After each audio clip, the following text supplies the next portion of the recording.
could do this. You're a strong, motivated woman. You did a Viking race once. What's a little mess? Oh, but this here is a lot of mess. My home is always a mess. What's that? Oh, it used to be a banana once. I have to pick the kids up in 30 minutes anyways. I won't even get started in that time. I'm gonna watch a show. Do you feel like your home is always a mess? We're gonna give you 3 steps for how to break out of a rut. You know that plant that we have in the corner of the room?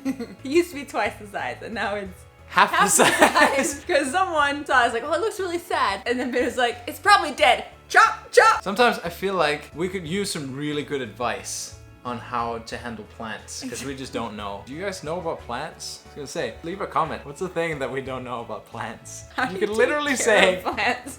anything. And we wouldn't know it. We have a pretty tidy home, like 80% of the time. Okay, so it doesn't look like Instagram could just pop by and snap away. We have kids, we live here, and sometimes we're sick and we don't feel like doing things, or we just have lazy weekends where we just don't want to do anything at all. But generally speaking, it looks pretty nice. Now, it didn't always used to be like that. We used to have piles of dishes in the sink and toys spread out in every room, and then just piles of stuff all over the place. But we found a way to get on top of that. Yeah, and not constantly feel like, oh, my home is always a mess. This elderflower juice. They should be mass producing these. They sell them at all stores. Not the original Swedish recipe. It's good stuff. The first step to get your home under control is to be your own best friend. Imagine you're helping out a really good friend, only that friend is you. Now, you wouldn't call that friend like a loser or a slacker or a bad parent. You're gonna be nice to them and cut them some slack, so you should do the same to you. Yeah, but before you dive into helping someone, you really need to understand their situation. And the same goes for yourself and your home and why it's always a mess. So you wanna ask yourself the right questions and then listen. Yeah, exactly. We all know that friend that just comes over and is like, oh, I have the solution for everything. Just starts like solving your problem without really knowing what you're going through. Don't be that friend. Elderflower break. It is too warm. We used to have a really big problem with clutter and piles like everywhere on surfaces. So, I mean, our floors were pretty nice, but on the tables and the countertops, on like my They're nightstand, just magnets. there were just like piles of things. And it was quite a while into our organizing journey that we still had this problem. So finally, a couple years ago, we decided to fix it. And fix it we did. Thank you so much for having me over for lunch. I always love hanging out with my bestie. I couldn't help but notice though that you seemed a bit sad when we walked into the kitchen.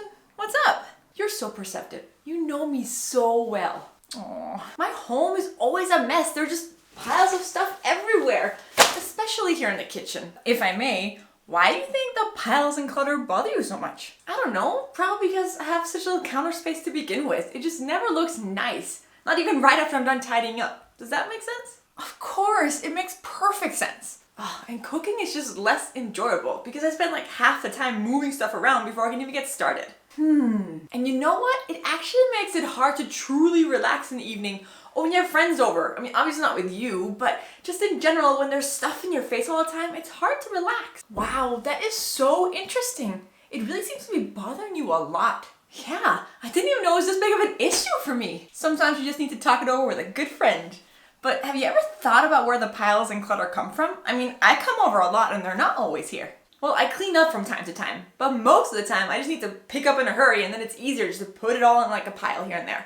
And then a lot of time I find stuff that I don't exactly know where to put, so I just put it where it's easiest. And with 3 little kids, most of the time I'm just too tired or too lazy to actually figure out where things belong. And that's not meant as an excuse. Oh, I know, you are a rock star mom. And that's just your reality right now. Thanks. And the rest of the family just seems to do the exact same. That is usually how it goes, isn't it? Have you ever talked to your husband about how you feel, or how do you actually feel about it? No, I don't think I've really thought much about how it makes me feel. Not until now, at least. You're really good at this. Aww. Well, I guess it makes me feel annoyed and alone and just tired that I always have to clean up after everyone and then have it go right back to how it was 5 minutes later. I'm sorry, that must be really hard. Now, I know you mentioned that everyone kind of follows suit in making the piles, but is it really everyone or is it mainly you and your husband? Because if you want something to change, you really need to involve everyone creating the problem in the solution. That is so profound. And yeah, it really is all of us. Basically, things are just left out instead of being put away. It's really just a bad habit. I think you're onto something. Where do you think the bad habit starts? Wow, that's really getting to the meat of it, isn't it? Well, I guess it could be a lot of different things. Like, when I look through this pile, like 90% of this here is junk mail. And then there are a couple of bills that I don't really know where to put while I'm getting ready to pay them. And the kids' artwork and schoolwork, like, they belong upstairs or downstairs in their rooms, but I can't always be bothered making the trip. So I guess it's when we bring in the mail and when the kids come home from school. I think you found out exactly where to start solving your problem. From what you've said, I think it would help you a lot to simply reduce the flow of things coming into your home. So can you opt out of junk mail or go digital with your bills? And then it should be easy enough to find a home for those things you have left while they're waiting to be dealt with. Maybe you can have a basket by your stairs where you can put stuff in that's going up or down and then bring it when you're making the trip anyways. But before you do any of that, gather your family together and just hear their ideas and talk about it so you make sure that your solution is for everyone. How does that sound? You're the best. We're just on the same wavelength. I know, right? What are the chances that we both be 8.5 months pregnant at the same time? You've probably noticed by now that we ask a lot of questions during this process of trying to understand the problem. And that's on purpose, because the more we understand about what the problem is and why it's a problem, how it pops up and who's involved, the easier it is for us afterwards to understand how to fix it. And that's our channel. We try to do things smarter because people like us, parents with kids and busy lives, they don't have time to be faffing about trying to solve problems and not succeeding. So here we are giving our best advice on how to make your life as a parent a little bit less chaotic. So for that and all things elderflower, please subscribe and hit that bell icon for notifications. I think the lighting's different now because we just put the kids to bed. We had the kids in here, we had to talk with them. They actually had a little fight, we solved it. Everything's good now. Yep, all in a day's work. The second step to get your house under control and to get out of a rut is to create a comfort zone. Now that you understand your friend, it's time to help them. And remember, the Rome wasn't built in a day, so you gotta take baby steps and be happy with the progress that you see. Yeah, so pick the lowest hanging fruit and just realize that even by fixing something small, like, what to do with the mail on the counters in the kitchen, you're already doing something that will make a visible difference. Yeah, you pick small projects, like after the mail, then you pick the appliances and you make sure that they're kind of hid away so you have more counter space, and you pick another project until your counters are all clear.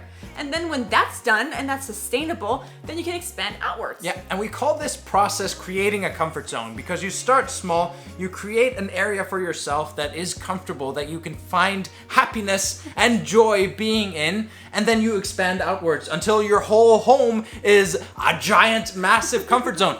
Unless, of course, you have a small home like we do, then it's just a small comfort zone. Either way, it's good. We actually did a video already on the comfort zone. You can check that one out by clicking right here. Yeah, it doesn't have any references to elderflower juice or elderflowers whatsoever, but it's still pretty good. Good video. We did some drawing in there.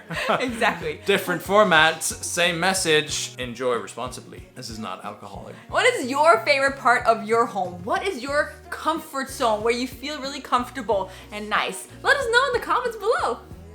My favorite part of this home. Mine is the kitchen. The third step is to never have a 0% day.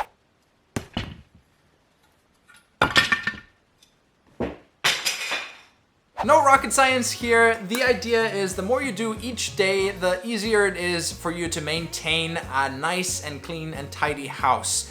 And when you do get started with the idea that, you're just gonna do enough to not have a 0% day, then you're more likely than not to just continue and do a little bit more than just 1% or 2%, maybe like 5% or 10% or 15%.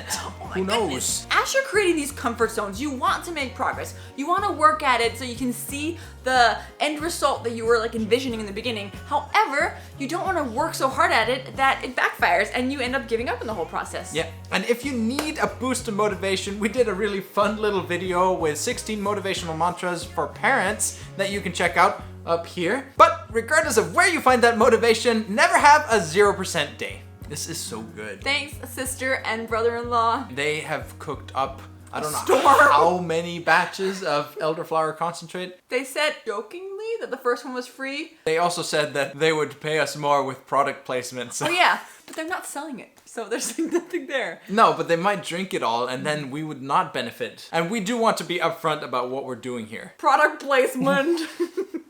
We hope you enjoyed the video. If you did, then give us a thumbs up because that lets us know that you liked it. Also, we did a video a couple of weeks ago dealing with the more mental side of this, not feeling stressed out or overwhelmed. That one's over there. You should click on that one now. And we'll see you next week. Cheers.